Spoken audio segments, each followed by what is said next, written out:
Okay, so why don't we get started while they get everything together here. My name is Reginald Flood, and if although I'm about 5 years from retirement, I'm in that window. If my wife didn't require me to have a job, I would be done tonight because it's really not going to get any better for me than working with them.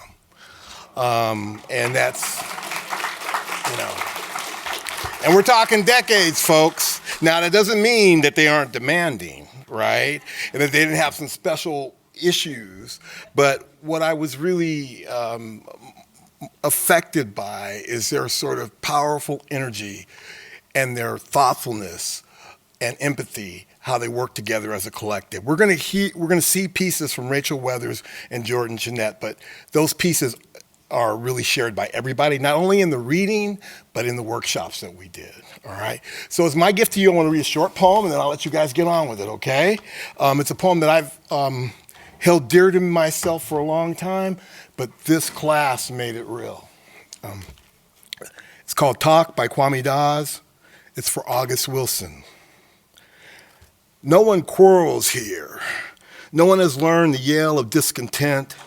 Instead, here in Sumter, we learn to grow silent, build a stone of revolve, learn to nod, learn to close in the flame of shame and anger in our hearts, learn to petrify it so, and the more we quiet our ear, to heave the stone, this alchemy of concrete in the vein, the sludge of affront, until even that will calcify and the heart at last will stop, unassailable, unmovable, adamant. Find me a man who will stand on a blasted hill and shout. Find me a woman who will break into shouts, who will let loose a river of lament. Find the howl of the spirit, teach us the tongues of the angry so that our blood, my pulse, our hearts flow with the warm healing of anger. You, August, have carried in your belly every song of affront your characters have spoken. And maybe you waited too long to howl against the night, but each evening on some wooden stage, these men and women learn to sing songs lost for centuries, learn the healing of talk, the calming of quarrel, the music of contention. And in this cacophonic chorus, we find the ritual of living. I would like to thank them for helping me find a much higher ritual of living the last year working with you guys. Thank you.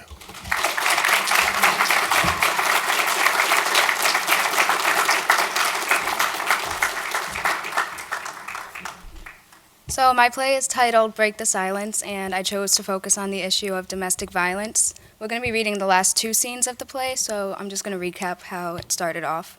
The first act, we get to know all the characters. It's Bailey and Ian are married, and Brielle and Weston. Ian and Weston worked together at a law firm where they became friends, and naturally, Bailey and Brielle became acquainted with each other through them. Throughout the first act, you get to know the kind of control that Ian has over Bailey. She's not allowed to work, go back to school, or see her friends and family. And you also see some of the abuse that she goes through as well, but the first act ends with her finding out that she's pregnant. And the second act, she's trying to figure out what she wants to do with the baby. She ends up deciding to have it, but she understands that she can't follow through with the pregnancy without any help or being with Ian any longer. So she reaches out to Brielle, and together they try to work through it and figure out how to get her out of the relationship safely so her and the baby can live safely. This act ends with Bailey getting abused again, and it ultimately leads her to not being able to move, so she calls Brielle after Ian leaves the house.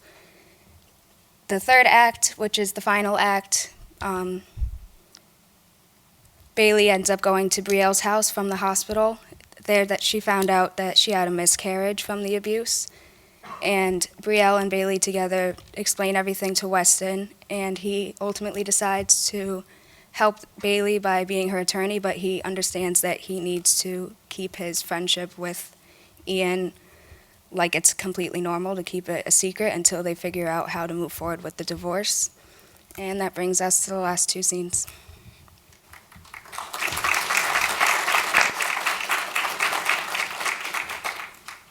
Act 3, Scene 3. Setting.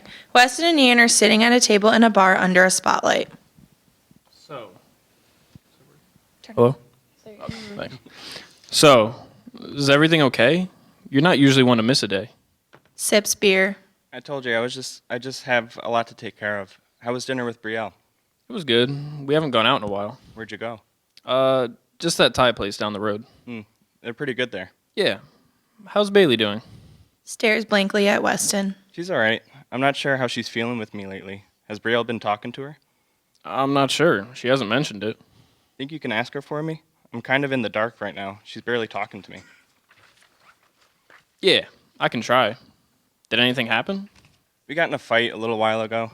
She wanted to go back to school, and I told her we wouldn't be able to have a family if she was working full time. She doesn't need to, though. I can provide just fine. I know Brielle has mentioned she just gets bored during the day.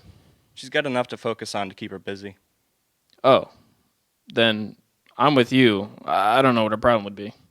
She just doesn't appreciate what I do for her. What do you mean? I work my ass off for her. I take care of all the bills. I pay for everything. Everything that I do is for her. Maybe she's just going through something and having difficult time coping. I already know what it is. What? Leans forward. Her father. He abused her when she was younger before he abandoned them. It really messed her up. She was in therapy for a while. I've done nothing but support her, but it reflects on our relationship. A couple years ago, she had a psychotic episode, ran to the cops and said I did something to her. After she went back to her therapist and took me with her, the therapist told us it was just the PTSD acting up. I stuck with her, though, even after almost getting arrested. Shit. Seriously? Ian nods and sips his drink. I had no idea that happened. But nothing else since then? She's been fine. She stopped seeing her therapist last year, but now that she's silent with me again, I'm worried she may have another episode. You really think she will? I thought she was going to last night. She's showing all the same signs. You love her, though. Stares at Weston in silence for a few moments. Why would you ask that? Of course I do. Well, just to make sure it's something you want to stick with. Especially with Emma in the picture. I didn't know if maybe that's something you'd want to pursue. I go to Emma because I'm not getting enough from Bailey right now, but I love her. I can't lose her. So, drop Emma, spend your nights with Bailey. Maybe that's why she's closing you out, because she barely sees you. How would you know how much she sees me? Because you tell me when you're going home with Emma after work. Do you know something I don't? What do you mean? You've never told me to pursue Emma any more than I am now. I'm just trying to show you your options. You don't seem happy. Do you know where she is? Do you? Who? Emma? Bailey. No, I would assume at home. What has Brielle told you? Absolutely nothing. I told you, she hasn't mentioned talking to her lately. You're my best friend, you know. You're a terrible liar. Brielle won't tell me anything either. I think she was on the phone with her last night, but she didn't tell me anything. Why wouldn't you have said that from the start? Because I don't know anything for sure. What was she saying? She was in another room. I didn't really hear anything. But she was home all night? Yes, we went to bed not too long after. Why haven't you asked about why I don't know where she is? Look, man, I don't know what's going on. It's getting late, and sounds like you need some sleep. Pulls out his wallet. I just need to see her. Then call her. I've tried all day. I know she doesn't have many places. Sorry.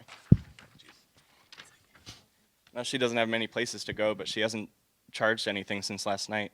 Not even for transportation. She doesn't have enough cash to pay for a hotel or anything. Maybe she had money of her own she's been saving. No. Places cash on the table and finishes his drink, placing the empty glass on the edge of the table. I'm not sure. I'll ask Brielle if she knows anything when I get home.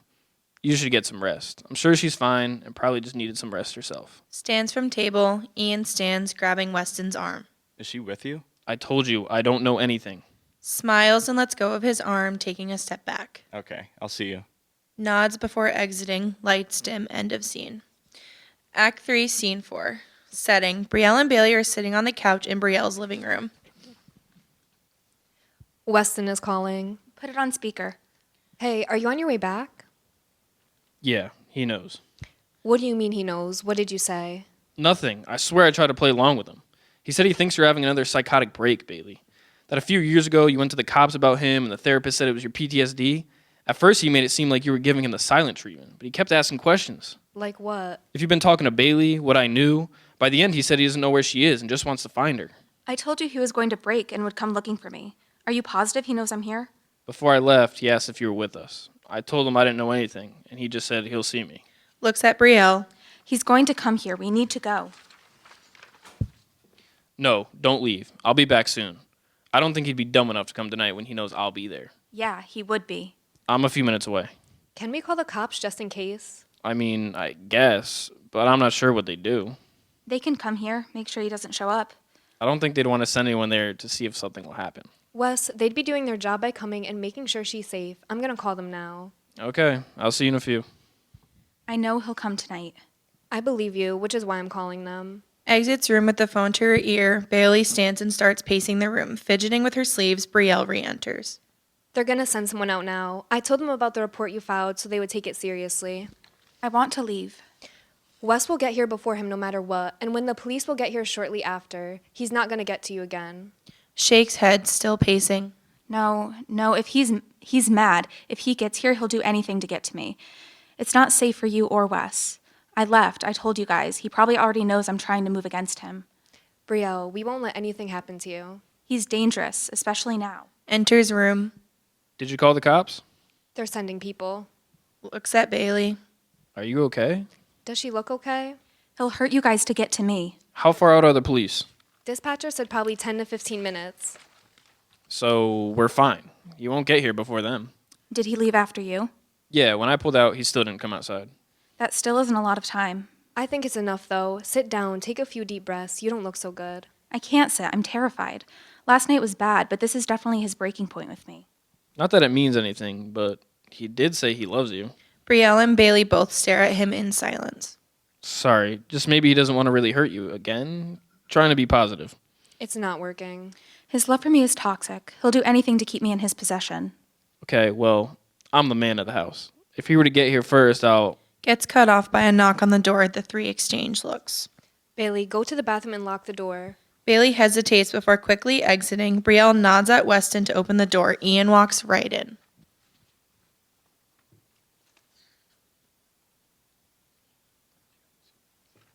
Hey, Ian, I didn't know you were... Where is she? I already told you she wasn't here.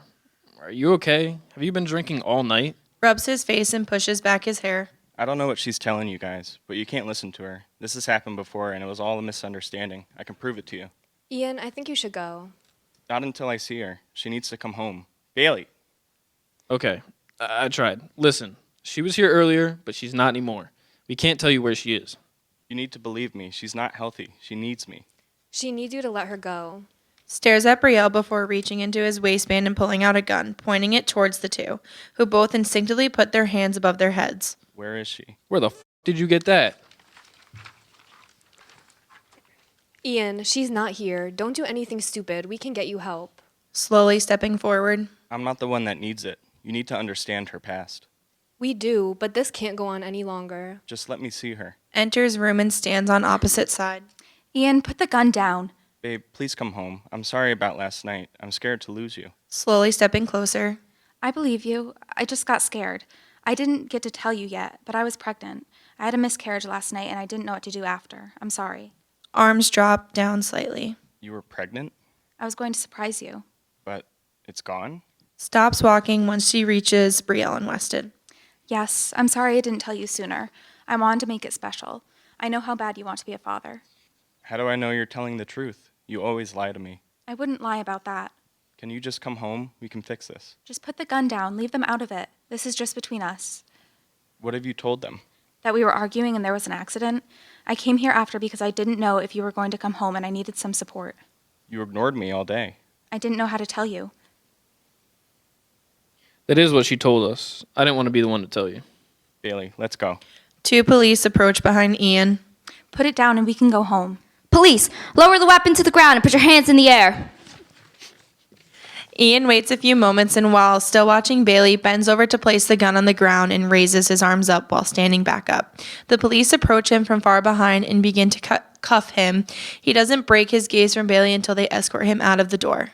Hey, this divorce is going to be a breeze now. Bailey smiles and turns to hug Brielle. Lights dim, end of act.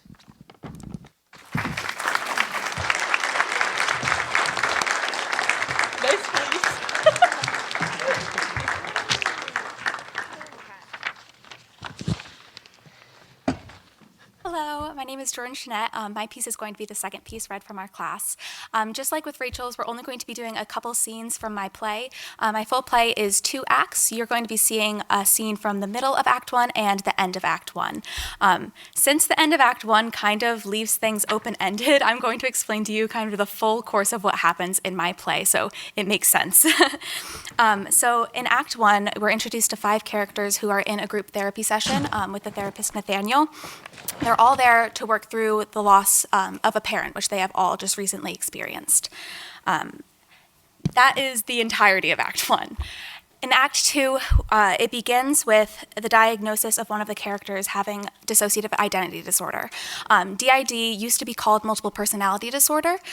Basically, when a person has experienced severe repetitive trauma in early childhood, before the age of 7, their identity can't take it, their psyche can't take it, so they split into different identities as a way, it's a coping mechanism. So at that reveal, we learned that it wasn't a group therapy session at all, but rather the therapist was having a one-on-one session with this character and all the other alters within that character. So I set it up like this because I think with these complex mental illnesses like DID and especially schizophrenia and bipolar disorder, it can be really hard to conceptualize them. So by personifying these characters, it makes them more real. I want to thank my classmates for reading. Nathaniel, the therapist, is being read by Ethan Jari. Wesley is being read by Shannon Goff. Wesley is a boy character, but we have a shortage of boys in our classroom, so thank you, Shannon. Charlie is being read by Matt Kelly, Annabella by Felicia Horne, and stage directions by Megan Perrin.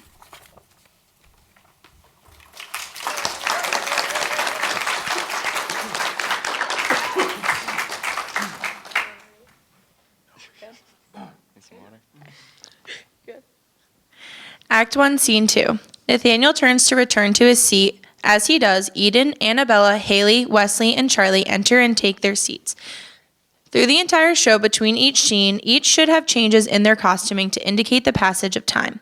But it's not necessary for them all to have entirely new outfits. They should, however, have certain articles of clothing that they are always present. Switch between the 5 of them between every scene. They should be styled differently for each character, making it true to them. For example, perhaps the scarf that Haley was wearing in scene 1 has now opened to be a shawl worn by Eden. Hello again. Hello again. How are we doing today? I've been better, but I'm here, so that has to count for something. Yes, absolutely. It does. Tell me about your week. What has led you to where you are right now? Well, my week was pretty typical. I worked, then went home, and laid in bed for the rest of the night. And where is it that you work again? I work in a department store. Right. And do you enjoy it? Does anyone enjoy working in a department store? I'm sure some people do. Have you ever worked in one? No, I haven't. That's why you think that. So I take it you don't enjoy it. Why do you work there? It pays the bills. There are other jobs that would pay the bills too. If you could pick anything, what would your dream job be? I don't think I have one. I can't imagine any situation where I would enjoy going to work. Well, what do you like to do? What are your hobbies? I don't really have any. When I get home from work, I'm too tired to do anything, so I just go to sleep. Is this a new development? Something that's begun after the loss of your father? No, it's just who I am. I'm naturally unhappy. Well, once you make a decision, the universe conspires to make it happen. Do you know who said that? No. Ralph Waldo Emerson. Okay. What do you think he meant by that? It sounds like Emerson thought the universe worked for him, but I don't think that. Walk me through that interpretation. Well, it just makes it sound so simple. You decide what you want, then the universe magically works to make your wish come true. I really don't think the world works like that. Because you're naturally unhappy? Yeah. You know, I think you're wrong. I'm not surprised. Usually people don't memorize quotes they don't believe in. Not just about the quote. I think, deep down, you're an optimist. How did you come to that conclusion? Most people, when they first hear that quote, get hung up on the word conspire. We naturally associate that word with something more sinister. Criminals conspire. People who are planning something bad conspire. When Emerson said this, I don't think he was speaking only of the good. Once we make a decision, the universe conspires to make it happen. Negative decisions aren't excluded from that deal. But you didn't have a sinister take on it at all. Even if you didn't believe it to be true, you interpreted it as something nicer. Well, doesn't my interpretation also get at what he was saying? Does that matter? Of course it does. He asked me what I thought he meant.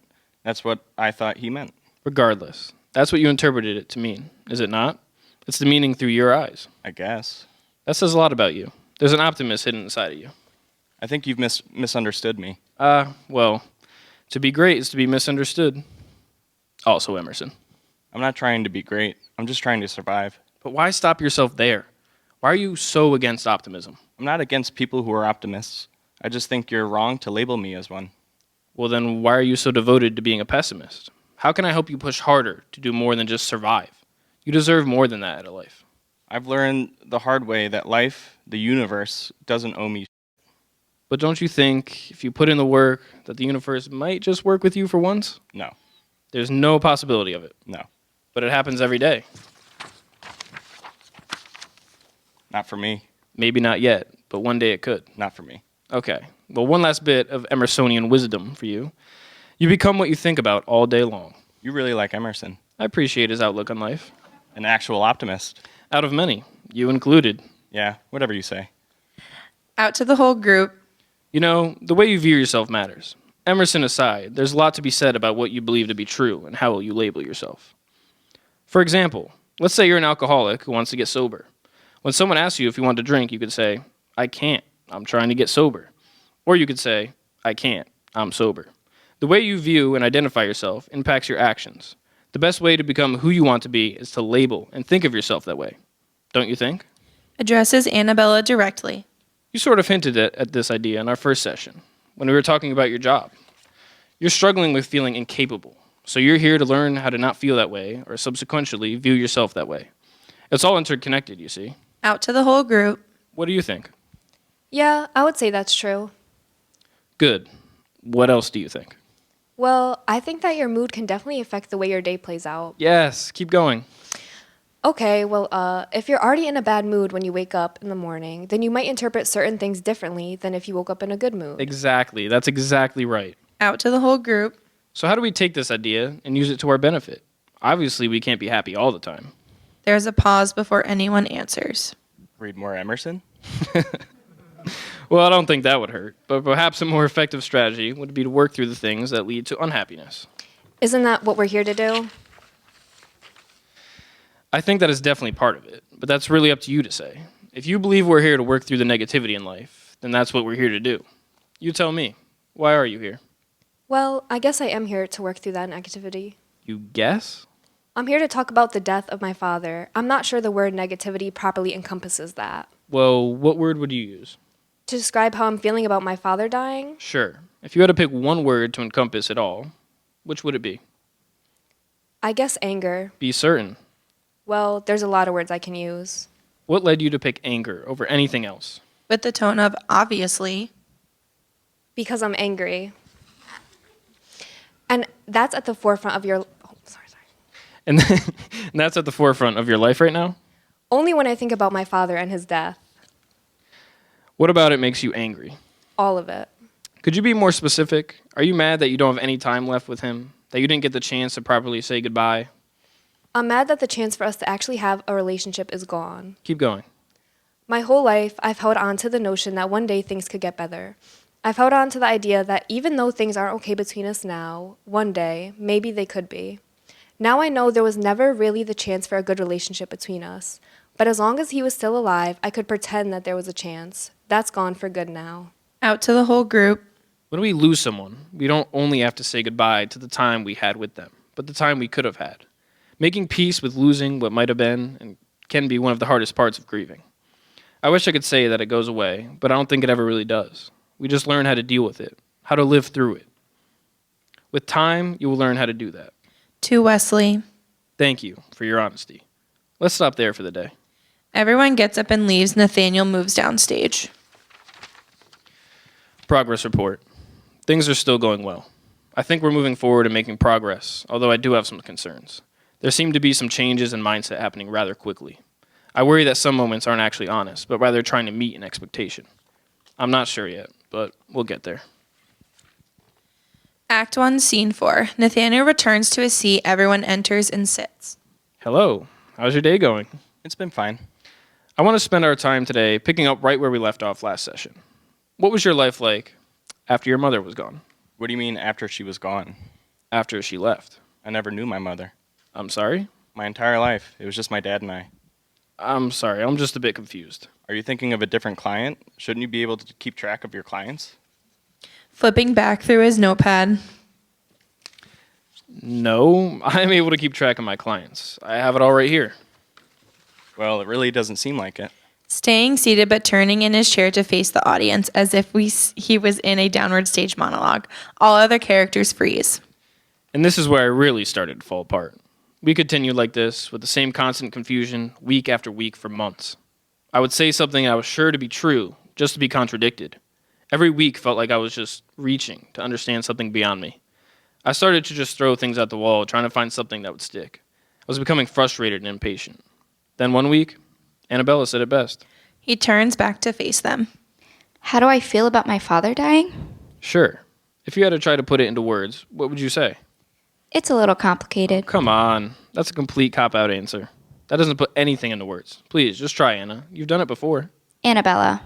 Sorry? My name is Annabella, not Anna. I think you're stalling. I'm not stalling. The only person who called me Anna was my father, and he is dead. Okay. Annabella, then. How do you feel about your father dying? Elongated pause. You have to say something. I don't know what to say. I feel like you're trying to get a specific answer out of me that just can't find. I mean, how do I feel about my father dying? What kind of answer am I supposed to give to that kind of question? You may as well think of me of how many stars are in the sky or the galaxy, or why they're there. I don't know. I don't have the first clue. I'm not a scientist, just like I'm not a therapist. That's your job. You tell me that I'm not allowed to say that it's complicated? Well, it is complicated. How am I supposed to be honest about how I feel when you won't let me say how I feel about it? I feel like it's complicated. There. That's how I feel about it. I don't know how I feel about it any more than I know about the scientific mechanics behind the stars. Staying seated but shifting back to the audience, all other characters are frozen. She's right. It is my job. And I've been doing this job for 5 years, not including all my training in school. Yet in these sessions, I feel like it's complicated. I can't explain to her the scientific mechanics behind the stars, but I should be able to explain to her the mechanics behind herself. He comes completely downstage. I became a therapist because I wanted to understand people better. Psychology isn't an exact science, but it still is a science. Astronomy isn't my science, psychology is. In these sessions, I can't seem to explain either. Nathaniel turns back and characters unfreeze, entering back into the previous moment like no time had passed at all. Fine. How about this? I'm relieved he's dead. I don't know why. I just feel it in my bones. I have no real reason to be scared of him or put off by him. Sure, he hit me a few times, but it was so long ago, and we had moved past that. But every time he came into the room, it was like all the oxygen was sucked out and replaced with ice. I couldn't breathe.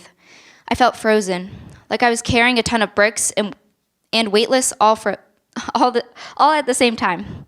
It felt like I was floating out in space, waiting to be struck by a meteor, or waiting for my lungs to realize that there's no oxygen left and we're done for. And then I felt stupid, because the entire time there was oxygen in the room. So yeah, I'm relieved that I'll never have to feel that again. But then I feel guilty, because what kind of person feels relieved about their father dying? I don't think I wished him to die while he was still alive, but maybe I did. Who's to say, really? From some of the things you've told me, you've had so many reasons to feel relieved by his passing. Not really. Well, from what I understand, it wasn't just a few times that he hit you. That's a massive understatement. He was incredibly abusive. I think that's a bit of an exaggeration. Not based on what you've told me in our other sessions. I think you have me confused with another one of your clients. Again. No, I'm sure it was you. You've mentioned physical and sexual abuse.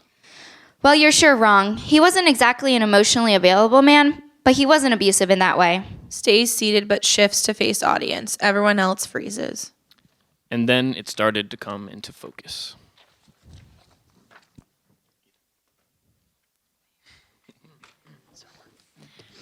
Act 1, Scene 5. He goes downstage. It took me a while to figure it out. Week after week, I would come here and be at a loss for words. I would ask question after question, just trying to get some consistency that would make sense of it all. After our last session, I just had a feeling about something. I went home and I thought, and I researched, and I think I've finally been able to figure it out. The answer lied in the question I've been asking all along. Wesley, Haley, Eden, and Charlie leave their chairs and join Nathaniel downstage, in a straight line facing the audience. We've spent enough time together now. They know they can trust me. I've now been able to get honesty out of them that I couldn't on day one. So, when I asked them again, they responded as I expected them to. Turns to face his line of patients. Why are you here? Wesley, Haley, Eden, and Charlie in unison. For Annabella. Blackout, end of Act 1.